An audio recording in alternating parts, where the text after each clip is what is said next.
Hello friends, welcome to Sahasra Manjari channel. இன்றைக்கி என்ன பார்க்க போகிறோன்னா, சூப்பரான ரொம்ப டேஸ்டான மட்டன் வறுவல் எப்படி பண்ணுறதுன்னு பார்க்கலாம் வாங்க.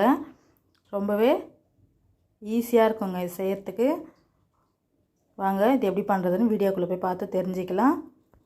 அடுப்பு மேலே ஒரு கடாயை வச்சுக்கலாங்க. கடாயில் 4 ஸ்பூன் எண்ணெய் விட்டுக்கலாம். எண்ணெய் காயட்டும். எண்ணெய் காஞ்சதும் ஒரு பெரிய சைஸ் வெங்காயம் நீல வாக்கில் கட் பண்ணி எண்ணெயில் சேர்த்துக்கலாங்க. சேர்த்துட்டு நல்லா வதக்கி விட்டுக்கலாம். கூடவே 2 பச்சை மிளகாய் போட்டு வதக்கி விட்டுக்கலாங்க. வெங்காயமும் பச்சை மிளகாயும் நல்லா வதங்கட்டும்.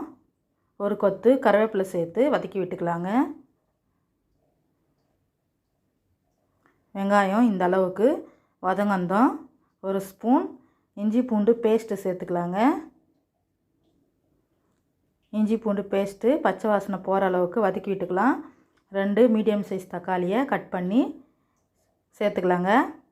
எண்ணெயில் சேர்த்து நல்லா வதக்கி விட்டுக்கலாம். தக்காளி நல்லா மசிஞ்சு இந்த அளவுக்கு வந்ததும் 1/4 டீஸ்பூன் மஞ்சள் தூள் சேர்த்துக்கலாங்க. காரத்துக்காக 1 ஸ்பூன் மிளகாத்தூள் சேர்த்துக்கலாங்க. சேர்த்துட்டு நல்லா மிக்ஸ் பண்ணி விட்டுக்கலாம். 1 ஸ்பூன் மட்டன் மசாலா தூள் சேர்த்துக்கலாங்க.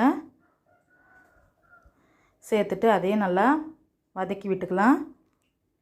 இப்போ வாஷ் பண்ணி எடுத்து வச்ச மட்டனை சேர்த்துக்கலாங்க. இது 250 கிராம் மட்டன் சேர்த்துக்கலாங்க. சேர்த்துட்டு நல்லா மிக்ஸ் பண்ணி விட்டுக்கலாம்.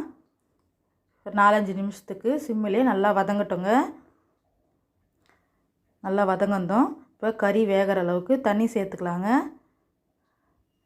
மட்டனு சட்டுன்னு வேகாதுங்க, அதனால் கொஞ்சம் ஜாஸ்தியாகவே சேர்த்துக்கலாம். நான் இந்த சொம்பில் 1.5 சொம்பு அளவுக்கு தண்ணி ஊற்றிக்கிறேங்க. தண்ணி சேர்த்து நல்லா மிக்ஸ் பண்ணி விட்டுக்கலாம். மிக்ஸ் பண்ணி விட்டுட்டு உப்பு பார்த்து உப்பு போட்டுக்கலாங்க. முதல்ல உப்பு போடலை, அதனால் இப்போ போட்டுக்கிறேன். உப்பு திட்டமாக போட்டுக்கலாங்க. தண்ணியெல்லாம் நல்லா வெந்து சுண்டி வந்ததும் உப்பு அதிகமாக தெரியும், அதனால் திட்டமாக போட்டுக்கலாம். அடுப்பை மூடி வச்சு ஒரு 10 நிமிஷத்துக்கு மீடியம் ஃப்ளேமில் அப்படியே வேகட்டுங்க. அப்போ தான் மட்டன் நல்லா வேகும். தண்ணி இந்த அளவுக்கு சுண்டந்தோம் 1 ஸ்பூன் கரம் மசாலா தூள் சேர்த்துக்கலாங்க. சேர்த்துட்டு நல்லா மிக்ஸ் பண்ணி விட்டுக்கலாம். நம்ம ஊற்றின தண்ணியெல்லாம் நல்லா வற்றி வரட்டும். நல்லா கறியும் நல்லா வெந்துடுச்சிங்க. கடைசியாக கொஞ்சமாக கொத்தமல்லி தலையை தூவி இறக்கிடலாங்க. மொத்த தண்ணியும் சுண்டி நல்லா ஃப்ரை பண்ணியாச்சு. வறுவல் ரொம்பவே சூப்பராக வந்துச்சுங்க. இந்த வீடியோ பிடிச்சிருந்தா சகஸ்ரா மஞ்சரி சேனலை சப்ஸ்கிரைப் பண்ணுங்கள், பெல் பட்டனையும் கிளிக் பண்ணுங்கள். இப்போ தான் நான் போகிற வீடியோ மிஸ் பண்ணாத பார்ப்பீங்க. இந்த மாதிரி ஒரு தடவை ட்ரை பண்ணி பாருங்கள்.